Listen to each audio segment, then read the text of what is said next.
Welcome. If you're a woman who has a sense that there's more out there for you, you're in the right place.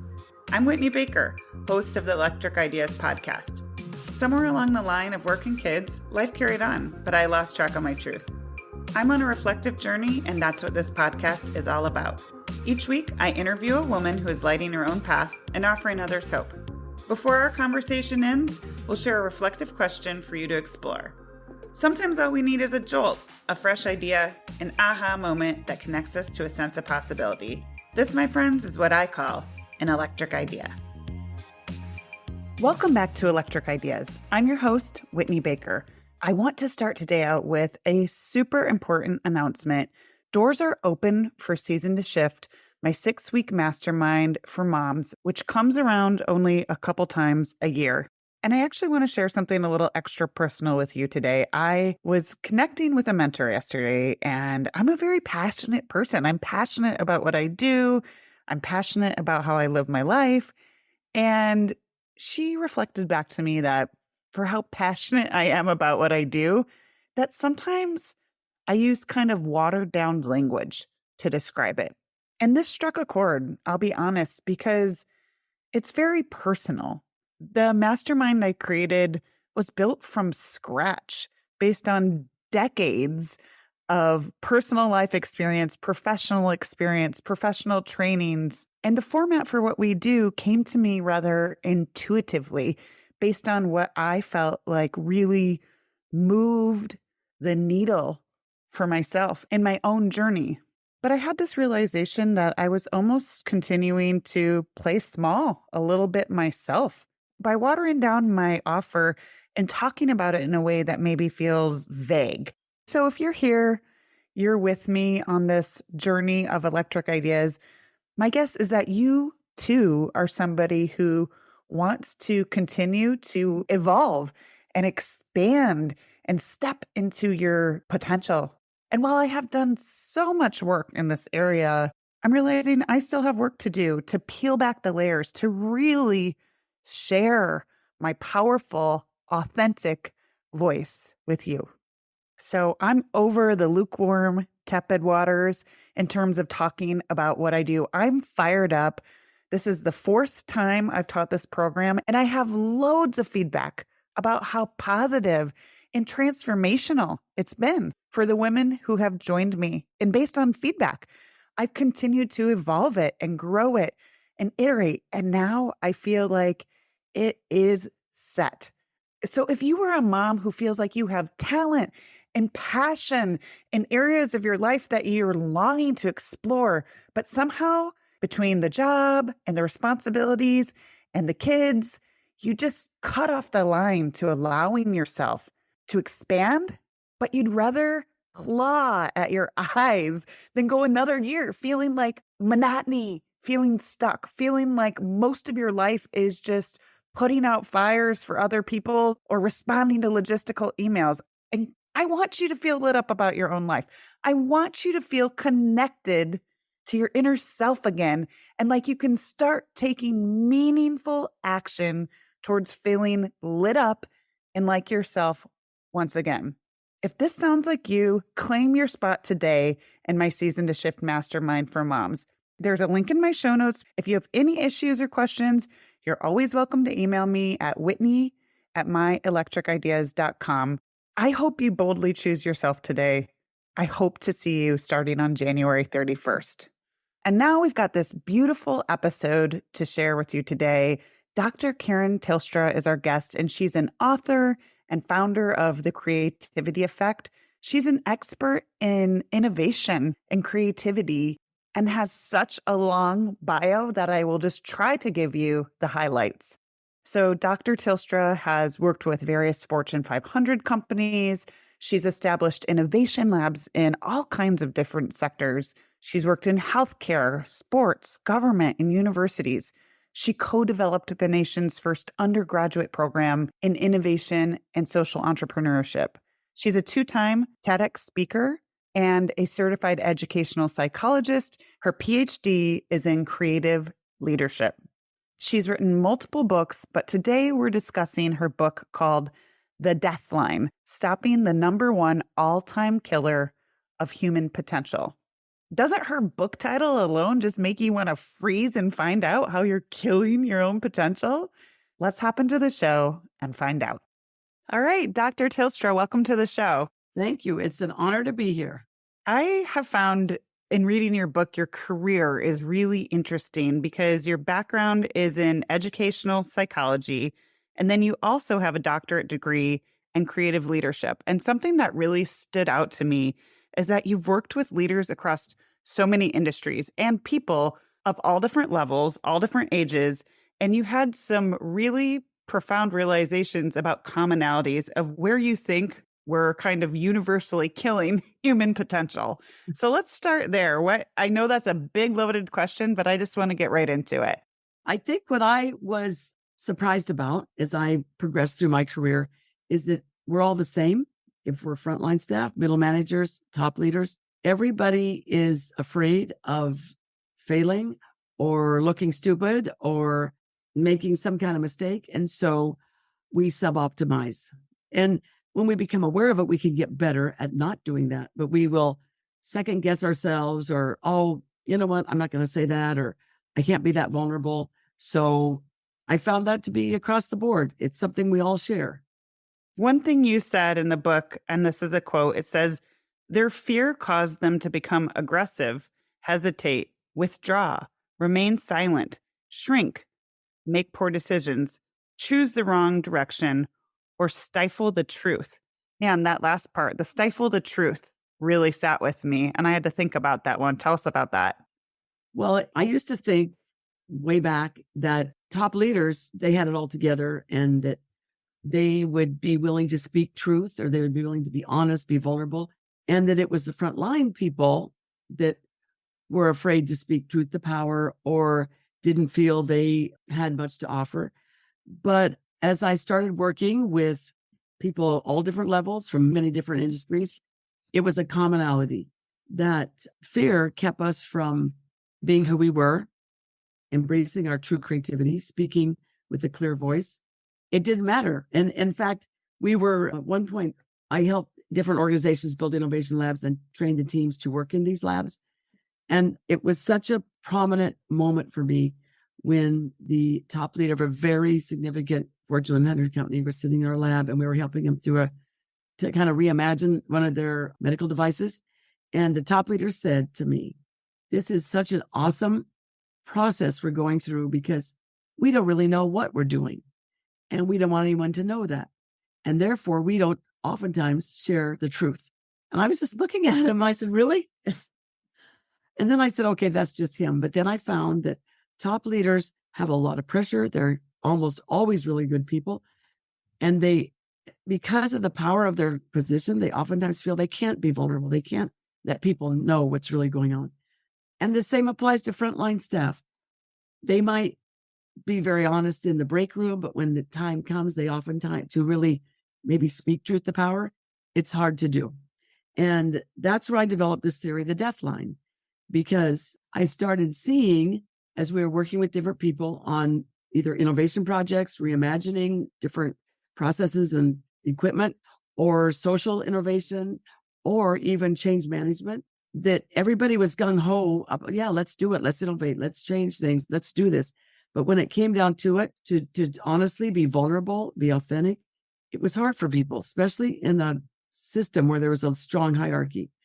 And I just saw great ideas never coming to light, people really backing down from what they said. So, I didn't really mean that, or no, everything's okay. We're okay here. And I also saw many times top leaders were afraid to give really honest feedback because they were afraid they would either appear too vulnerable or they would be too powerful in their feedback. So I just noticed oftentimes, like that list you just read, the truth didn't get spoken. Good ideas never saw the light of day. People were willing to, even though they didn't want to, stay in a situation that they knew needed to change, but it was just too big of a step. But in reality, it wasn't. It was just our idea that we couldn't put the truth out there. It was our fear holding us back. Over and over again, I saw that. And I think we see it in many, not just in the work environment, we see it in social circles, we see it, friends, relationships, parenting, in every arena we see it. And I just began developing this theory that I eventually called the death line, that if we become aware of it, we can actually start to realize, oh, I am actually sub-optimizing. I am settling here when I don't need to. Can you give us an example? Because I definitely want to bridge into how these death lines impact our day-to-day lives, because you said this can be in professional settings and personal. Wow.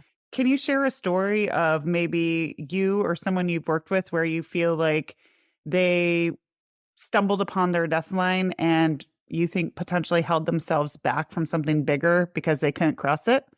One example I think that really surprised me, it's not in the book, it's just a very simple little example. This leader of a large healthcare organization called me up when I'd been working with them and said, oh, we have some things we want to discuss. I really liked what we did yesterday. What's your schedule tomorrow? And I said, well, I've got some sessions in the morning and I'm actually pretty booked. Oh, okay. I just was wondering. I thought, wow, that was an interesting conversation. Well, I found out later that they were calling to want to go to lunch, but they didn't say that up front, because if I'd have known they wanted to go to lunch, I would have made it happen. But because I said I had a lot going on, they just backed off. And when I found that out, I actually said, I realized you were asking me what my schedule was because you wanted to go to lunch. And when I said I was pretty busy, I didn't tap into that's what you wanted. But if you had just said that, I would have worked it out. And then the response was, this is the top level leader of a very large organization, said, I was a little afraid you'd say no, and I didn't want to have to face that. Another example that's in the book, I was helping this organization build an innovation lab, and you get to know a lot of the people in the organization. And it was right around Christmas time. And one of the top managers was asked by the top CEO, the CEO had this idea, we're going to get these cookie boxes and put their Christmas bonus check inside this cookie box. And we need some cookies inside. Okay. Pretty simple thing. And the CEO asked her to do it. Well, when I happened to run into her in the hallway and she looked kind of down, and I said, what's wrong? And she said, I'm really upset. The CEO asked me to do this project, get these cookie boxes arranged. She said, I'm really insulted. He only asked me because I'm a woman and I'm not going to do it. I'm thinking, whoa, okay, well, maybe you should find out more. She said, no, he wouldn't have asked. Why didn't he ask one of the other top managers? No, he asked me, and I won't let that happen to me. So she didn't do it. And she didn't tell the top manager that she wasn't going to do it. So like 2 days before the Christmas event, the CEO found out and he just reassigned it to someone else that got it done. And then in the aftermath, the conversation with her was, what happened? And she said, I was just really insulted. That's what you thought who I was, because I was a woman. I could do the cookies. And he said, no, you have a whole bunch of interns that work for you. I thought it could be so easy. You just had to call a bakery, get the cookies, put them in the box. Your interns could have handled it. And he said to her, you missed a really great leadership opportunity and you really disbelieved your assumption. See, that's an example of a death line. When she told me, she said, I just couldn't bear the thought if I did the cookies, what they would think of me afterwards. Oh, there's Susie Homemaker. But that wasn't it at all. So she bought into that idea. And so when I say a death line, is she drew an imaginary line that she refused to cross because she believed the consequences of crossing that line, AKA getting the cookies, putting them in a box, would brand her as Susie Homemaker and be somehow detrimental to her career. In the meantime, she got fired. Actually, he fired her. Now, it might have been not only that, there probably was other things. But when I thought about that, I thought, wow, the truth was there. She just didn't uncover it. She believed, I cannot look what I think stupid in front of my people, like Susie Homemaker with these cookies. So I'm just not going to do it. And I thought that was such a powerful example. It's hard to believe, but I find a lot of times when people buy into their death lines, these imaginary lines we won't cross because we think the consequences will be too terrible, they just sub-optimize left and right. But oftentimes we don't stop to challenge our death lines either. We just believe them. Like, I can't do that. I'll look too incompetent if I do it. When actually the opposite is true. I really started seeing, once I was able to name my theory, saw that people started to take these invisible lines that they drew and take them in, and they started to view them as safety nets. And they just started believing them. And like, I can't look stupid in front of people. I can't speak out and be wrong in front of my group. I can't be rejected. I can't be vulnerable. And they started then living these deadlines and became less and less of who they really were. And I saw a lot of it. So I know it sounds kind of grim. In fact, people ask me, why'd you name it such a grim name? But I said, this theory to me was so powerful. I wanted it to have a name that really stood out because something does die on that line. When we draw a death line, something dies on it. Yeah, I feel like that was a powerful example. And since you have worked with so many, like we said, so many leaders in so many Yeah. industries, I'm wondering, what are Dr. Tilstra's powerful pivots in those situations where maybe now that we have this language of the death line, I think that some people have an awareness that they're coming up against their own story, right? And it's Right. holding them back. So Yeah. if we want to be someone who is more of a collaborator and open to creative solutions and innovation and conscious communication, what are some tools that you could give us? For example, when the woman who didn't want to get labeled and was obviously putting herself in a box, what would Right. you have done differently? Well, I have this thing that I say the mother of all questions. What's really going on here? To really embrace that question. What is really going on here with me or with the people around me or the situation? Because I think if we stop and ask that question, if we're honest, we start to realize, oh, let's take the cookie lady. What was really going on here? She could have said, I was afraid I was going to be labeled a Susie Homemaker. That was her big, she kept saying Susie Homemaker. And somehow that didn't set well with her. So instead of her saying, what's really going on here? I'm afraid of this perceived consequence. She just stopped there. But if she could have asked the question, she could have said, I'm afraid maybe I could go find out. Because once we ask the question, what's really going on here? That can catapult us into action. I find that too when people are upset about something and they can't extend grace either to themselves or other people, they just get stuck. And when it comes about to change or innovation or thinking differently, it requires movement. And when we create death lines, we are getting ourselves stuck. There's no movement. We aren't going to move past that death line because the imagined consequence is just too much. I just can't bear it. And then in truth, in actuality, that consequence might not happen. I honestly believe if our cookie friend had gone forward and done the task, and she had like 12 interns that worked in her department, they would have loved doing it too. She could have got it done. The CEO would have been happy. People loved the outcome because at the Christmas event, people were surprised that it was kind of like a double whammy. They said, oh, our cookie boxes, this is what we're getting. And the CEO kind of made a joke. He said, this year, we decided to give you cookies. And so people were like, oh, okay, thanks a lot. But then when they opened them, there was this check. So, he kind of had a sense of humor about it. She could have been part of that, but she wasn't because she believed, as I said, that she would make her look less important. I talked with her a while about it. Right after that, again, I ran into her in a totally different organization and she was there. I said, oh, and she said, Carolyn talked to me about that and told me your deathline theory. And she said, I thought so much about that. I did totally sabotage myself. And she said, I've tried to really take that example and apply it here in my work. And she said, I think I've been more successful. I've been happier. I thought, oh, that's awesome. So you've said that every death line we draw, this is again a little quote from the book, every death line we draw is our defense against the pain of judgment, fear, and cynicism. So I'm curious how you think we can identify what our own death lines are so we don't fall into these traps. Yeah, I love that. Oh, yes.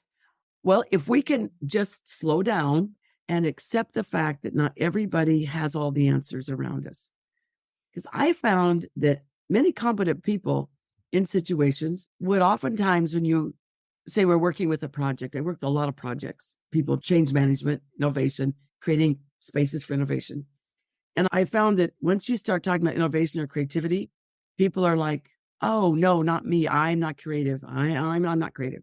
You got to talk to Linda over there or Jose. They're the creative people. Everybody is creative and everybody has something to say. Everybody has a gift.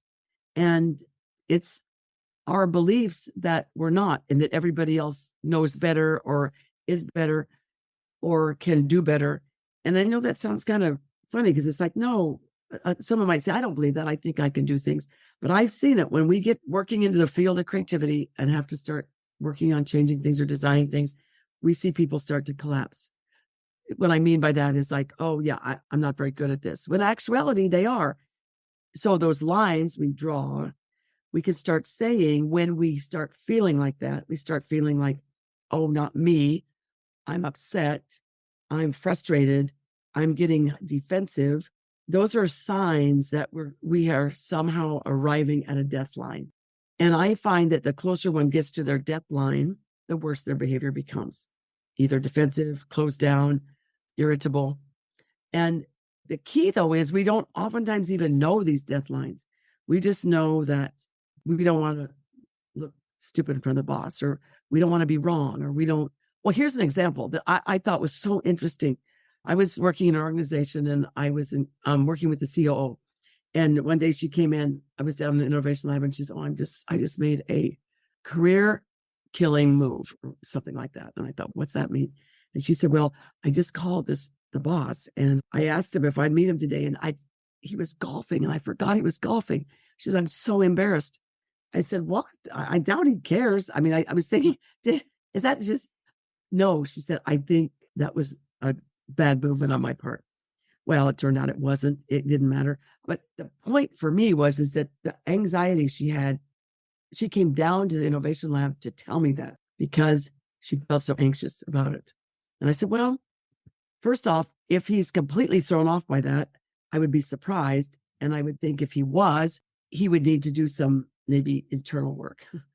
But to get back to your question, if she had just paused and breathed, so what I call the toll booth technique, like paying toll, pause, breathe, and ask what's really going on here. Why am I feeling like this? Why am I acting like this?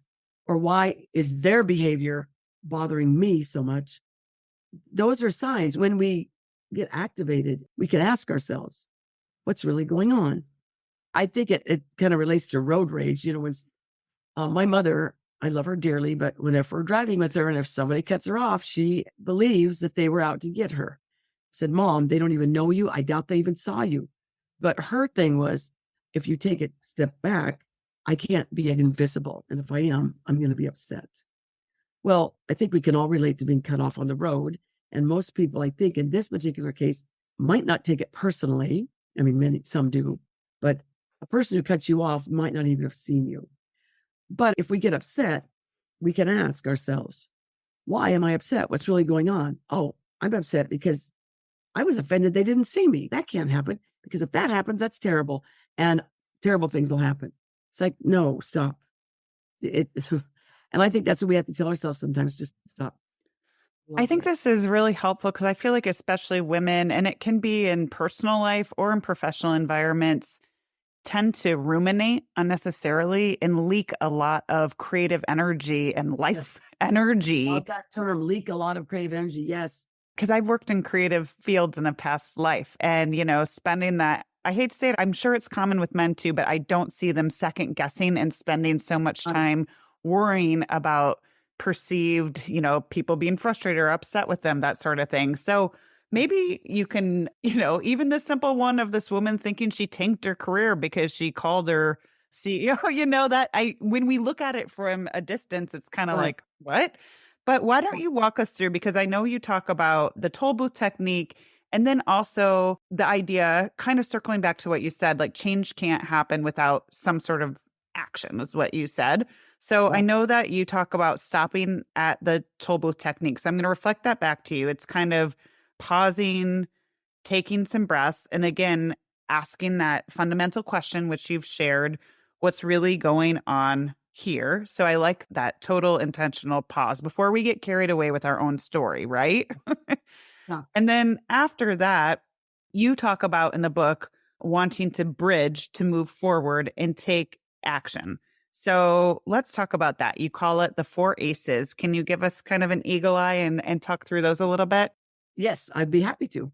So when I started getting the idea of a deadline, it came about from working a couple of years working in the field after I got my doctorate and noticing how people would halt and bail out and not speak. It's like, hey, you were just saying something so powerful over there, but now you're with the group, you're not saying it. So anyway, I started to formulate this idea, and then I led it on the name. But I thought, how do we teach it? And one day I was driving down Highway 408 here in Florida. This is a to me a crack up because they have all these toll booths. Now they have the express lane. This was a few years ago.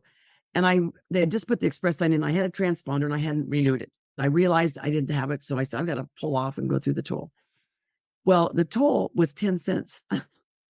It's going to crack me up. So anyway, when I was going down the four-way, I said, oh, wow, I got to pull over here. So had to slow down, stop, get the 10 cents, throw it in the little basket and on my way. When I did that, I had this kind of gestalt. Oh, that's like what we need to do about deadlines. When we get activated, when we're feeling defensive, angry, offended, shy, afraid to be vulnerable, that's the time we need the toll booths. Slow down, pause, and ask ourselves what's really going on. So it's really slowing down, pausing, getting out the toll, paying the toll is what's really going on here. When we ask that question, we could get an answer. I was afraid of being embarrassed. I was afraid I'd be rejected. But we don't have to stop there. We can just get insight into what was going on with us or with other people that triggered us. I was leading this group and I thought it was interesting. One of the ladies said, it's not just our death lines. Sometimes we get caught in a web of death lines. I thought that was so awesome. So I realized we have to take some kind of action when we actually ask ourselves what's going on here. And so I have these, what I call the 4 ACEs, not child trauma ACEs, but 4 ACEs that they end in ACE. That's why I call them ACE words: space, grace, pace, and place. As I was working on it, I love the concept of the words ending in ACE because ACE, I said, could stand for always create engagement. And that's action. So these 4 words, they have a command that goes with them. Space. Have I created new mental space for what I'm facing? Grace.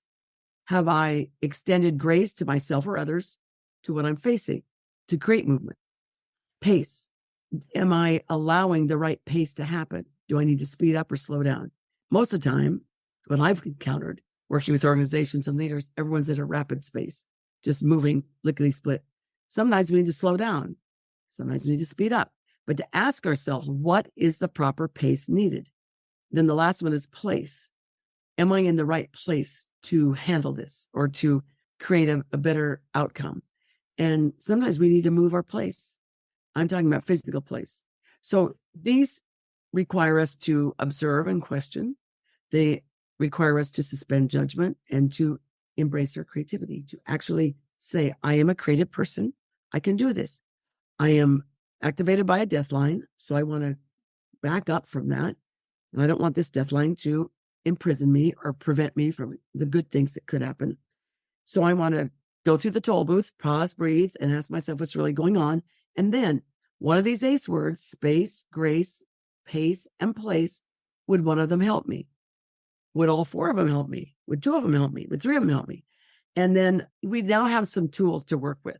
Instead of just saying, yeah, I'm activated, like the cookie lady, I'm activated, so I'm just not going to do it. I'm just not going to do it. And I'll kind of show him. Well, that didn't end well for her. If she could have paused and breathed and asked what's really going on here, she could have probably said, wow, I'm overreacting here. What can I do? Do I need new space for mental thinking, new thinking? Do I need to extend grace? Do I need a different pace? And do I need to get into a different place? I would say she needed all 4. She needed to reframe her thinking and get new thinking. She needed to offer grace to her boss, who she somehow thought was trying to make her look less effective. She could have slowed down her pace. She could have changed her place. I'm right here in my office. I can change my place. I can go to his office and ask him, tell me a little more about this. If she had just done that, I mean, that's simple. In fact, what I found is when I teach people about death lines and they're able to start identifying them, they oftentimes will tell me, wow, I really was caught in some irrational thought. But if I use the toll booth technique, it gave me space and room to create a way to move in a different way. And I've had people tell me, I just needed grace. That's all I needed. And that made the difference. Mm-hmm. I've had people say, just knowing about a death line and the toll booth technique is what I needed. And some people have told me all 4 of those ACE words, space, grace, pace, and place, is what I needed. So it's actually whatever works for you. I just would love the idea of the death line becoming into our vernacular, into our vocabulary, because then we could have a way to notice. It kind of puts it out in front of us. This is happening. I'm getting activated and I'm sub-optimizing my behavior, my options, my possibility, but I don't have to because I now realize what's happening. I've drawn this invisible line and I believe the consequences that would happen are going to happen when they might not.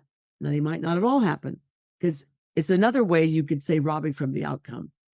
I'm not going to speak up because I know I'm not going to say it well and I'll look kind of silly.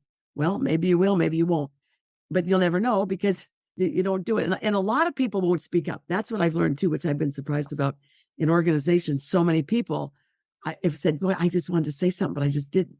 In fact, oftentimes if I teach this deadline, people come afterwards and say, I really resonated because I was in a meeting, a department meeting, and I had something to say, but the whole department was there and there's like 15 people and I didn't want to look stupid or sound like I didn't know what I was talking about. So I just didn't say anything. And then I learned later someone else had the same idea and it worked. And so it's just funny how we can overcome deadlines and we can become aware of them. Yes, I agree. And I'm curious because, I'm really focused on empowering women. I truly think when we help women step into their fullest expression, which is moving past their deadlines, to use your word, everyone benefits, not just them.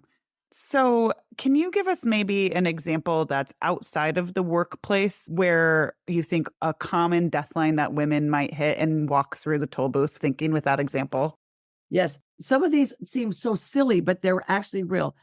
When the Barbie movie came out last summer, some friends and we said, hey, we all had Barbie dolls. So I was so excited. And then we started realizing everybody, all of our friends, women, young, old, all related to Barbie. And so one lady was a social planner for a local church. And she said, let's have it in this church.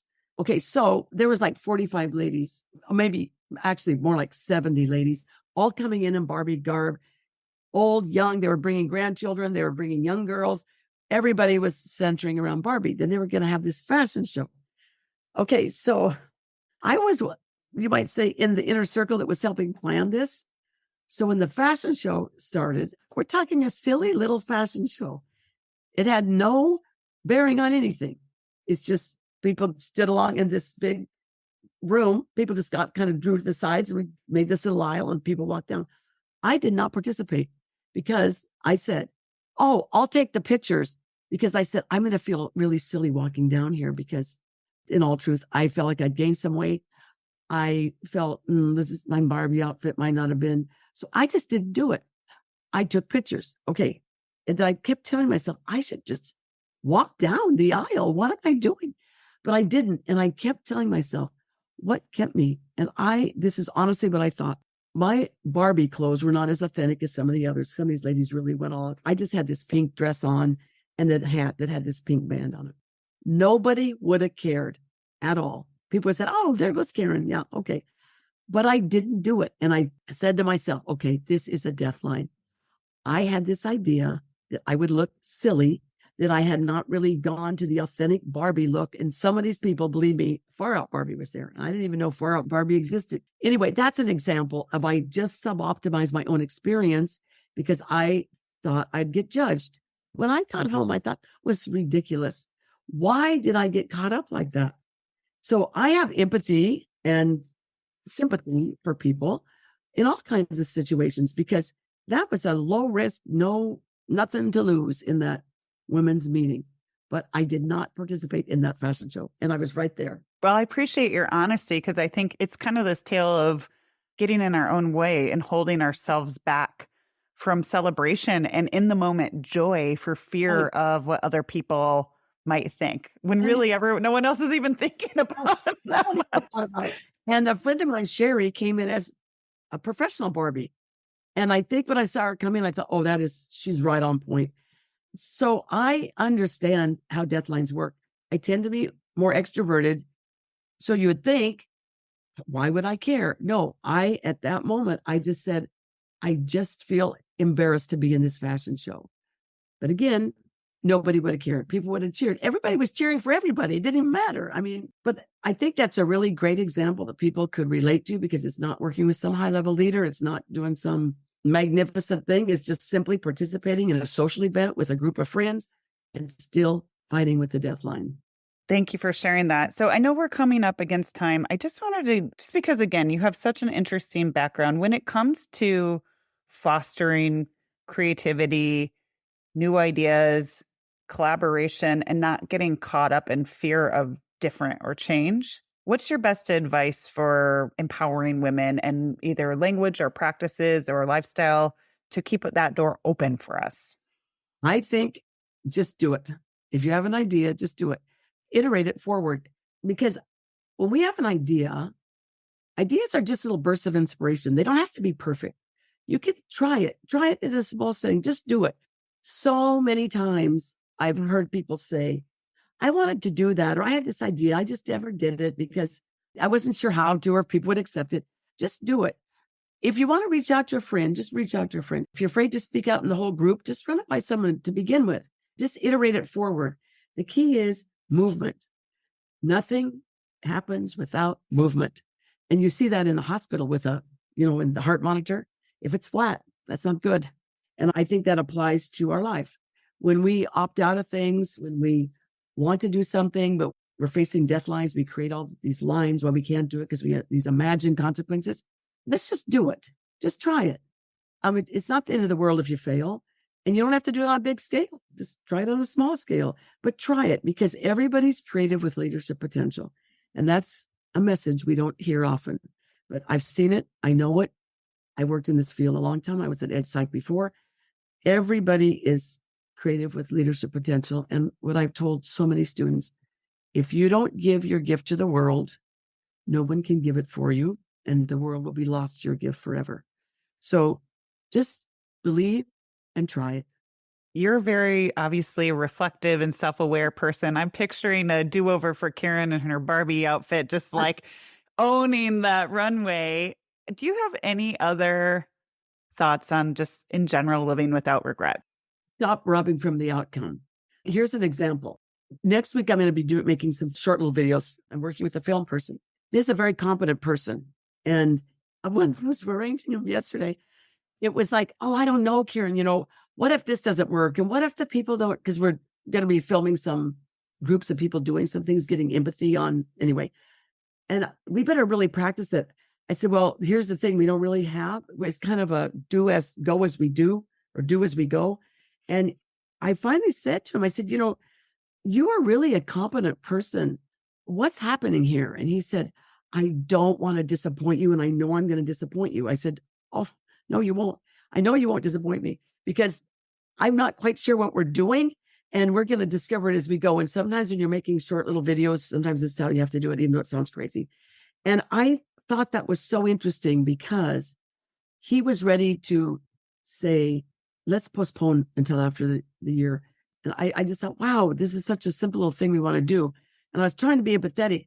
And when he said, Karen, I just don't want to disappoint you, I felt a lot of compassion for him. And I said, oh, I'm sorry if maybe I've been coming off in a way that you think that you would disappoint me.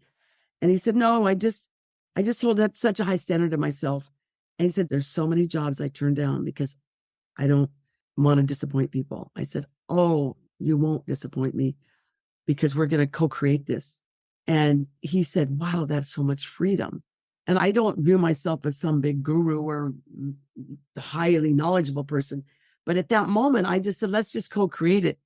And I had an insight how many times we suboptimize, bail out, don't speak up, just close things down because we don't want to disappoint or we think we're not going to be good enough or it's not going to work. We never know until we try it. Do you know who John Krasinski is? He was a Jim on The Office. Mm-hmm. I heard when I was writing this book, what if I get a bad review? He created this movie called The Quiet Place.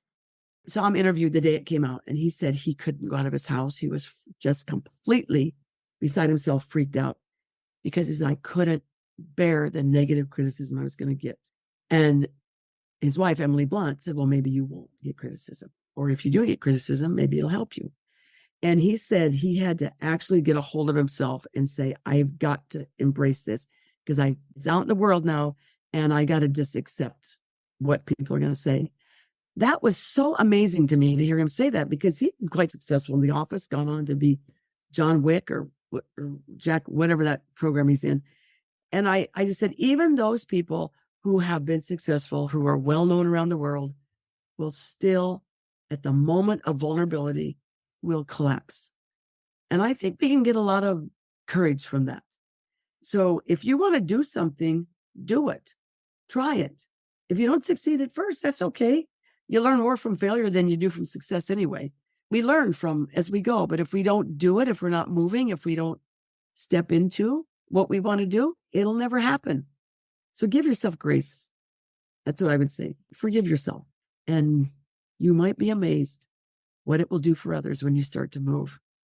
That's such a great point to leave on. Thank you so much for sharing that. I always end my conversations with a reflective question so that people and my listeners can keep noodling beyond the conversation. So in this area of overcoming fear or deadlines, if you will, and stepping into human potential, which I think we all crave. We all want that sense of a life well lived, of fulfillment.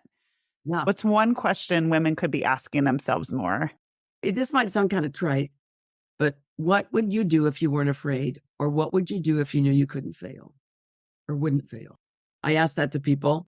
Or what are you afraid of? Yeah, a lot to investigate there for sure, especially on the heels of this conversation. Well, just do it. I mean, I know Nike has that saying, but just try it. What do you want to try? That's what I would say. What do you want to try and how might you do it? Yeah. And I know we're wrapping up, but I feel like just that last point you said is how much it might affect the people around you. It's incredible to me when I've seen women shift through and step into this version of themselves that's almost been latent and they feel more lit up and energized. Wow, all of a sudden their relationships that are better and energized. Their relationships with their children are better. So sometimes that's my like little lens is it's almost a generous act for the people you love. Yes. I'm so glad you said that. I have a friend who's a singer. She's living in London now. And we were doing some programs together. And we had a group we were working with, and some of them were really nervous. And I remember so vividly what she said. She said, we're giving a gift to people. If we get on that stage and worry how we look and we don't do well, we won't. But if we think what we're doing is a gift to the people in the audience who came in, gave their time to spend with us, we're giving them a gift. And I saw the people relax. I relaxed. I thought, that's powerful. And I try to remember that because we do a lot of presentations. It's a gift. Take it and use it. You can use it again. But if you learn things from us or tools from us, use them, take them, tweak them, feel free. But it's a gift. And your smile is a gift. An encouragement to someone is a gift. And I think we underestimate the impact we can have and the encouragement we can give to others by just moving and giving ourselves grace. A question could be, what grace do I need to extend to myself so I can offer my gift to the world? All right. Well, thank you for all these beautiful reflections. This will give my listeners so much to think on. It's so nice to be here, and I love your work. Well, thank you. I know that people will want to continue to follow and connect with you. So if you want to just share where we can find you, that'd be great. We're on creativityeffect.com. You can find Karen Tilstra. Also Amazon, Karen Tilstra, the books are there. And also I'd love to hear from people. I love to hear feedback. What worked, what didn't work, what was helpful, what wasn't helpful. It's all good feedback. There's no such thing as bad feedback. It's all good information. So yeah, I'd love to connect because I know your listeners are awesome, wonderful group of people or women. And we're all in this together. So I'd love to connect with you. Fantastic. Okay. And we'll make sure to capture a link to your book in the show notes as well. Thank you so much for being here today. Oh, thank you. And Godspeed. All the best to you. Thank you. I'm so glad you joined me today. If you're looking for more, feel free to connect with me on Instagram at @WhitneyWoman. And if you enjoyed the show, I invite you to support me by leaving a review or sharing it with a friend. Hope you have an inspired day.